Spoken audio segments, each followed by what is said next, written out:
सोना के डाली में मालिन फुलवारी में बिसहरले फूल लोढ़िला कि सखी है कोहबर में फूल छिड़िया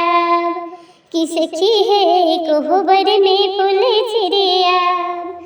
कथी में लोर बेबेली चमेली कथी में लोर बेबेली चमेली कथी में लोर बेजाई जुही फूल कथी में जाई जुही फूल सखी है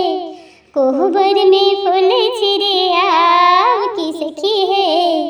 कोहबर में फूल छिड़िया डाली में लोर बेबेली चमेली डाली में लोर बेबेली चमेली खोइचा में लोर बेबेली चमेली खोइचा में लोर बेबेली चमेली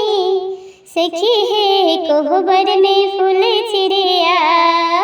कि सखी है कोहबर में फूल छिड़िया किनका चढ़ाय बेबेली चमेली किनका चढ़ाय बेली चमेली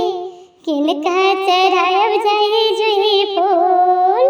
किनका चढ़ायब जाई जुही फूल कि सखी है कोहबर में फूल छिड़िया कि सखी है कोहबर में फूल छिड़िया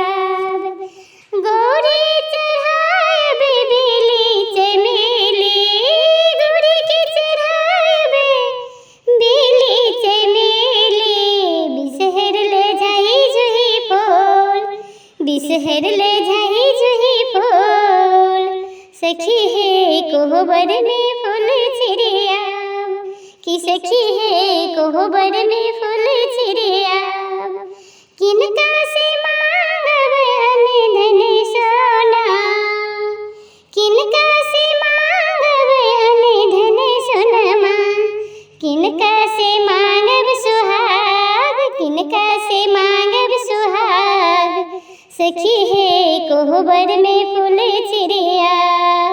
कि सखी है कोहबर में फूल छिड़िया बिसहर से मांगब धन सोना बिसहर से मांगब धन सोना गौरी से मांगब सुहाग गौरी से मांगब सुहाग कि सखी है कोहबर में फूल छिड़िया कि सखी है कोहबर में फूल छिड़िया सोना के डाली में मालिन फुलवारी में बिसहरले फूल लोढ़िला कि सखी है कोहबर में फूल छिड़िया कि सखी है कोहबर में फूल छिड़िया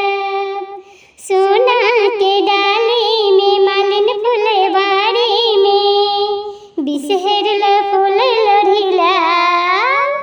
सोना के डाली में मालिन फुलवारी में बिसहरला फूल लोढ़िला कि सखी है कोहबर में फूल छिड़िया